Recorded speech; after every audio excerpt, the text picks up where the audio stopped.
2022년 8월 28일 두 번째 영상이에요. 맨날 그 처음에는 좀 천천히 얘기하다가 마지막 20분에 가까이 갈수록 뭐 이렇게 급하게 얘기하게 되는데요. 뭐 아무튼 뭐 나스닥 요거를 다시 한번 조금 더 얘기를 한번 해볼까 해요. 지인들 같은 경우에는 뭐 요 정도부터 시작을 해서 매도를 시키는 사람들이 많아요. 뭐 이 ETF도 그렇고 기술주 같은 경우에들도 삼성전자는 62,800원 정도 해서 매도시킨 분들이 있고 다른 분들도 매도를 한 분들도 있고 저조차도 지지부진한 애들 조금 매도하고 이렇게 좀 등락좀 타고 있고 단타를 위주로 하고 있는데 자 만약에 내가 나스닥 레버리지를 갖고 있다가 이때 전부 다 매도를 했다면 혹은 내가 인버스를 사고 싶다면 어떻게 해야 될 것인가. 일단 나스닥 인버스 첫 번째 기회는 금요일 날 이었는데 그때 못하신 분들도 있을 거예요. 이거 얘기를 해준다고 했었는데 얘기를 못할 상황이 돼서 일단 뭐 안 한 것도 있는데 자 일단 이렇게 내렸잖아요. 내렸으면은 제가 봤을 때 레버리지를 지금 담는 거는 조금 무리가 있다고 생각을 하고요. 여기서 물론 조금 반등을 줄 수는 있어요. 예를 들면 뭐 여기서 이런 식으로 반등을 좀 줬다가 여기까지 다시 반등을 줄 수도 있어요. 막말로 여기서 반등을 준 다음에 이런 시나리오도 있을 수 있지 않을까요? 뭐 이런 시나리오도 있을 수 있다고 생각을 해요. 물론 근데 현실적으로 그렇게 생각을 하지는 않고요. 솔직히 얘기하면요. 저는 하락을 한다고 계속 누차 얘기를 했기 때문에 아마 이해를 해주실 거라고 생각을 합니다. 여기서 반등을 줘도 이 정도까지가 맥시멈이 아닐까. 요 라인, 그러니까 저는 이 추세 라인을 좀 신뢰를 하는 사람이에요. 그렇기 때문에 여기서 이런 식으로 하고 뭐 떨어질 가능성도 있고요. 정말 재수없는 경우는 뭐냐면 이 추세 라인을 타고 가는 거죠. 이 추세 라인이 아니라 이 밑에 밴드 채널을 타고 가게 되면 진짜 피곤해지는 거거든요. 진짜 피곤해지는 건데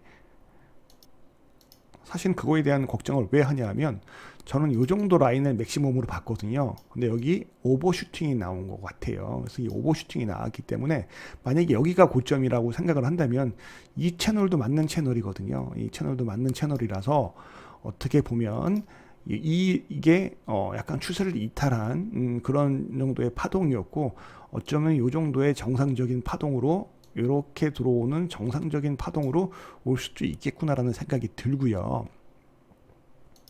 예전에 한번 설명을 해드린 적이 있는데 요 라인이요. 요 라인이 어떤 추세 하락 라인이라고 봤을 때요. 요 라인을 이렇게 이었더니 지금 가격이 여기잖아요. 요 가격이잖아요. 요 가격이면 여기에 하락 파동이란 말이죠. 그런데 여기서 반등이 나오고 잘 가려다가 요 정도 가격까지 떨어진 게 맞으니까요. 저점 거의 일치하죠.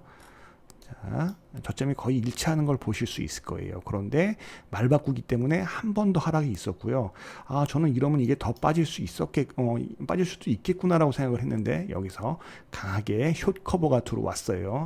전 여기서 조금 더 떨어질 거라고 생각을 했는데 그거를 못 맞춰서 좀 원망을 듣기도 했지만 뭐 그럴 수도 있다고 보고요. 자, 그러면 여기서 이 하락폭은 어디까지 떨어질 것인가라고 이렇게 봤을 때 얼추 9,989 정도까지 나오는데 이 파동의 이 9천만을 깨는 이 파동은 아마 부채 문제가 약간 터졌을 때 부동산 문제가 터지면 이 만을 깨는 움직임이 나오지 않을까 싶고요.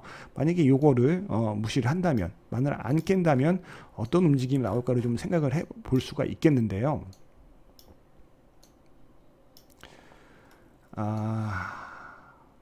잠시만 기다려 주세요. 네, 뭐 잠깐 이렇게 표시를 좀 해봤어요. 요 표시는요, 요거는요, 옵션 만기일이에요. 옵션 만기일. 8월 옵션 만기일이 이때였고요. 7월 옵션 만기는 이때였고요. 6월 옵션 만기는 이때였어요. 근데 6월 옵션 만기 때는 변곡이 왔었고요. 살살 슬슬 올려주다가 여기서 다시 옵션 만기 때도 여기는 별다른 반응이 없었는데 8월달 이번 옵션 만기에는 큰 변곡이 있었어요. 큰 변곡이 있었고 또 이렇게 보게 되면 그 다음에 요거 이 녹색 라인은 FOMC예요. 이 녹색 라인은 FOMC 일정이 이렇게 있고요. 그 다음에 요 일정 녹색은 옵션 만기입니다. 이때는 뭐 선물 옵션 동시 만기도 있고 옵션 만기도 있는데 요 라인들을 이렇게 보게 되면 어느 정도 우리가 이제 파동들을 봤을 때 요 라인 정도에 왔을 때 어떤 파동이 있을까를 지금은 예상은 할 수 없어요. 그런데 여기서 만약에 반등을 준다면 여기서 내려왔다가 요 정도에 닿았을 때 혹은 요 가로 지지선이 있을 때 이런 상관관계를 보면서 우리가 만약에 뭐 각각의 그 예를 들면 이런 파동 전부를 우리가 갖고 있는 종목들에 연동을 시킬 수는 없을 것 같아요. 그런데 내가 만약에 ETF를 들고 있다면 나스닥 ETF라던가 코스피 ETF라던가 그러니까 뭐 나스닥 그러니까 레버리지나 인버스를 들고 있다면 요 정도는 공략 타이밍이 될 수 있었겠고요. 요 가운데 타이밍이 우리에게 어떤 그런 진입 타이밍을 줄 것인가 는 모르겠어요. 다만 내가 생각하는 밴드는 있을 거예요. 예를 들면 하락폭이 9천까지 내려간다는 것은 제가 생각하기에는 그래요. 예를 들면 요런 식으로 이렇게 움직이다가 뭐 이렇게 이렇게 움직이진 않죠. 죄송합니다. 이렇게 움직이진 않고 뭐 이렇게 움직이다가 반등을 줬지만 부채 문제가 터지는 언제 한번 11월이나 혹은 12월쯤에 이런 움직임이 한번 나올 수도 있다. 라는 거죠. 예. 지금 계속 금리 인상이 가중이 되고 있고요. FOMC가 언제 있다고 그랬죠?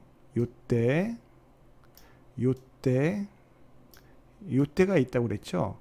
근데 이게 만약에 우리가 7.5로 가정을 한다면 이때 0.75로 가정을 한다면 0.75를 한다는 이유 때문에 우리는 미리 하락을 주고 0.75의 하락이 제로 노출이 된다면 여기서 새로 반등하는 모습을 보여줄 수 있겠고 여기서 어떤 모습이 나올까요?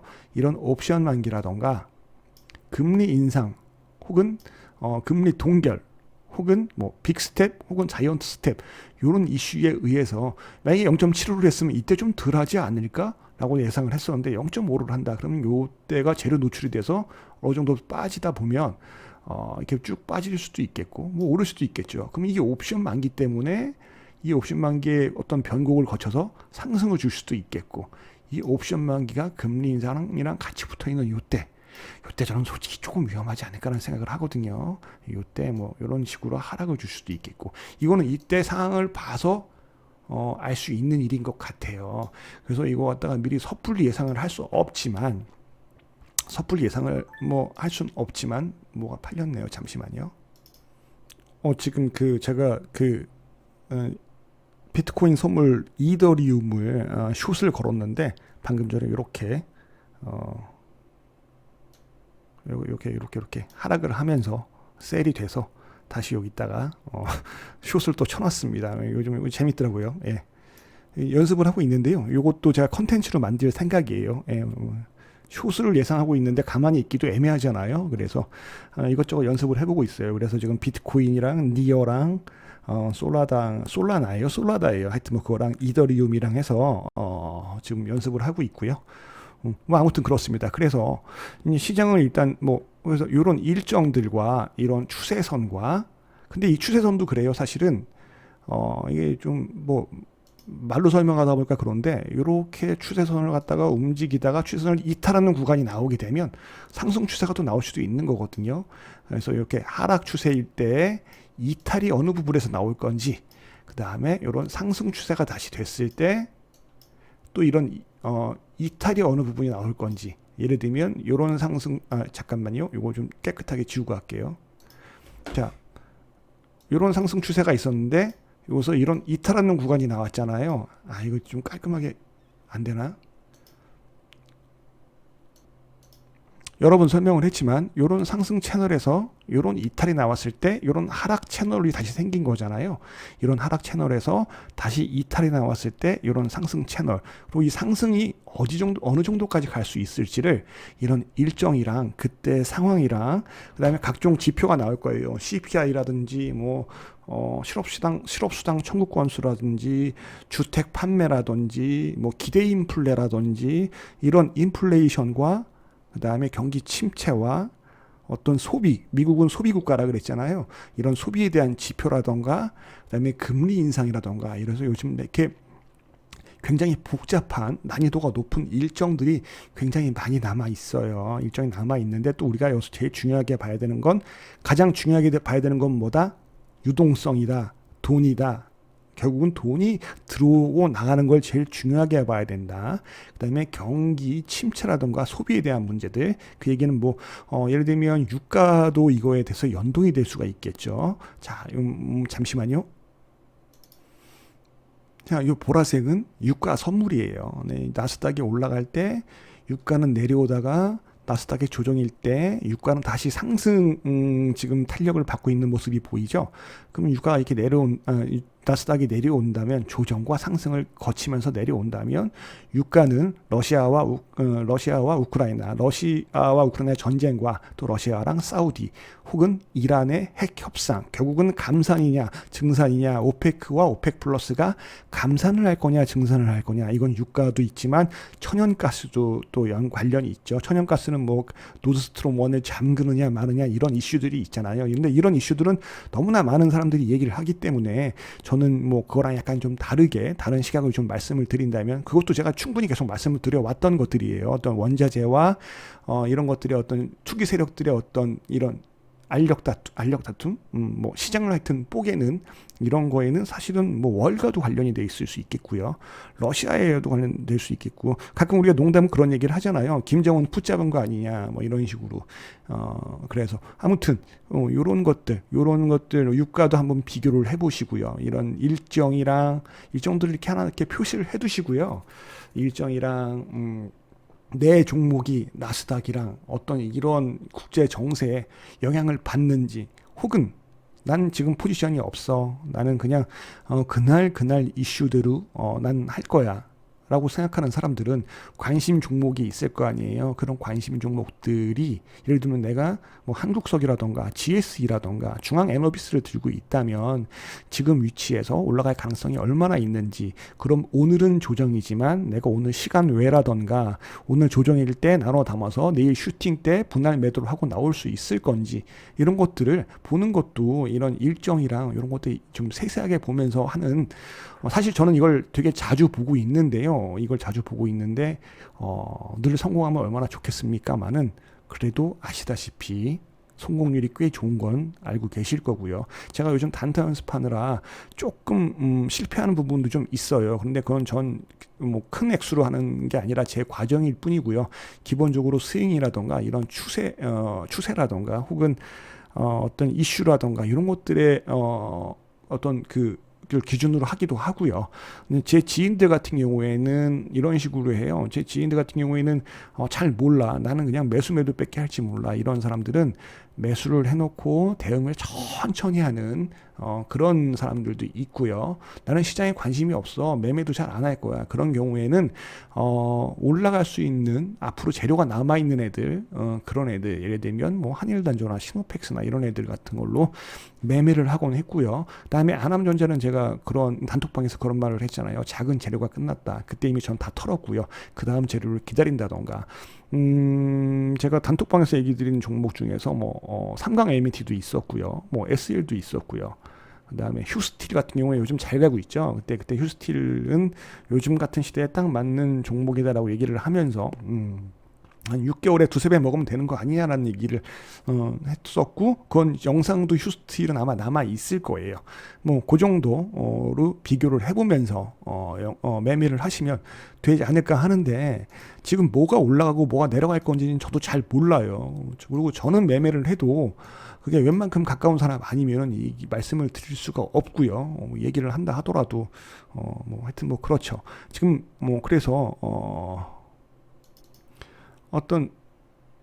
하여튼 뭐 제가 일일이 말씀을 드릴 수 없으니까 드릴 수 있다면 되게 좋을 텐데 그건 아니니까 잘 하시고 뭐 예를 들면 내가 어떤 걸 담느냐 이런 테마 말고 뭐 물론 알아서 하셔야 될 부분이지만 제가 여러 번 말씀드렸을 거예요. 단톡방에서도 공급망 붕괴에서 회복이 돼서 원자재 사정이 좀 나아지면서 생산을 시작하고 근데 또 공급 과잉이 되고 이런 부분에서 재고가 쌓이면 생산량을 조절하고 그럼 또 침체가 오게 되고 소비가 잘 안 되고 그다음에 또 구조조정이 일어나고, 그럼 지금 미국이 소비를 잡는다면 뭐 구조조정이 일어나고, 그럼 또 치킨 게임이 시작되겠죠. 그럼 답이 나오겠죠. 거기서 살아남을 수 있는 기업. 이 와중에 또 뭐가 팔렸네요. 잠시만요. 뭐 하다가 끊기면 뭐 하여튼 어디까지 치킨 게임이 나오고, 그럼 답 나오는 거잖아요. 살아남는 기업, 그다음에 뭐 점유율이 독보적인 기업, 웬만한 불황은 스크래치도 안 날 만큼 자산이 많은 기업이라던가, 뭐 이런 것들이 좋겠죠. 뭐 이렇게 길게 가시는 분은 우리나라로 보면 뭐 삼성전자, 현대차 등이 있겠죠. 뭐 그냥 그런 하면, 그리고 또 단타 잘하시는 분은 단타 잘하면 되는 부분이고요. 그렇고 다시 이제 잭슨홀 얘기로 들어가게 되면 뭐 이런 일정은 알고 있었고 영향력이 있을 거라고는 생각은 했었지만 크게 하락을 줄지는 몰랐으니까, 뭐 여기에 오버슈팅 나서 언더슈팅 난 것도 얘기를 했고, 늘 하던 얘기잖아요. 요 얘기를 해야겠다. 하락 공매도의 쇼커버, 하락 공매도의 쇼커버. 근데 요번에는 쇼커버가 좀 길었죠. 그랬더니 대세 상승이라고 얘기하시는 분들이 굉장히 많았어요. 쇼커버가 길어지니까 이게 대세 상승이지 무슨 쇼커버냐, 실적 이렇게 좋다고 하는데 인플레가 꺾였다고 하는데 이게 대세 상승이지. 근데 잭슨홀 미팅 한 방에 완전히 끝났죠. 그래서 저는 모자식 말 들어서 일찍 팔았네, 뭐 어이구 아까워 뭐 하셨던 분들 분명 계셨겠죠. 뭐 지금 같아서는 괜히 팔았다, 뭐 이런 느낌. 실제로 맞는 게 뭐가 있냐는 말도 들었고, 제가 뭐 맞는 게 하나도 없잖아, 뭐 수치 좀 틀려서, 그런 말도 들었고, 뭐 좀 약간 그래도 아끼는 사람들이라 마음 아프고 좀 그랬었는데, 지금 생각해보면 뭐 피해 안 줬고 다시 더 싸게 살 수 있는 기회, 싸게 살 수 있게 해줄 수 있어서 다행이라고 생각하고요. 표현은 안 하셔도 되니까 잠시라도 이렇게 다행이라고 생각은 좀 해주세요. 많이 안 바라잖아요, 내가.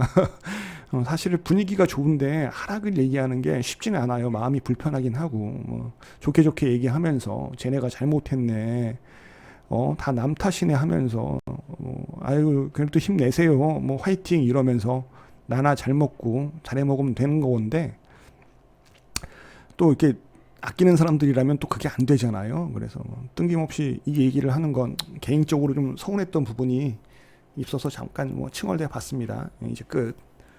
더 이상 이 시장에 이렇게 상승 종목이 많은데 왜 힘든데 견디라고 하는지도 이해 안 되셨죠. 사실 그래요. 솔직히 시장 지수는 올라가는데 본인 평단은 안 왔잖아요. 평단 밑에선 팔 생각도 안 하실 거고, 더 내려가면 내려가게 한 원인들이랑 사람들 욕할 거고 원망할 거고. 그러니까 자기 평단 안 오면 시장이 좋아도 힘든 와중인 거고, 힘들 게 뻔한 거예요. 그렇기 때문에 좀 잘 버티시라고 얘기를 했던 건데, 사실은 대응을 잘하는 게 제일 좋았을 거고요. 그렇게 하시라고 여러 번 말씀도 드렸고요. 시장이 안 좋으면 저도 힘들고 모두 힘들지만 포기하지 말고 주저앉지 말고 이렇게 현명하게 잘 버티면서 기회 엿보면서 최대한 정성스럽게 대응을 해서 이렇게 견디다 보면 좋은 시간은 지가 오기 싫어도 아마 오게 마련이지 않을까라는 생각을 해요. 코로나도 버텼고 지금도 잘 버티고 계시고 다음에도 잘 버틸 수 있다는 거, 그런 거고요. 파월 얘기가 또 있는데 요 얘기는 또 다음에 할게요. 예. 파월의 배신이다 이런 얘기 많은데 절대 그거 아니거든요. 이게 파월의 한 실수는 뭐였냐면, 이게 기술적으로 시스템으로 잡을 수 있다고 했는데 파월이 놓친 건 정치적인 부분과 외교적인 부분을 놓쳤던 거거든요. 그 얘기는 제가 조금 힘드니까 다음 영상에서 파월과 앞으로 연준과 남아있는 것들에 대해서 상관관계를 보면서 앞으로 대응을 어떻게 하면 좋을까를 한번 얘기를 해보도록 하겠습니다. 지금까지 들어주셔서 감사합니다. 화이팅!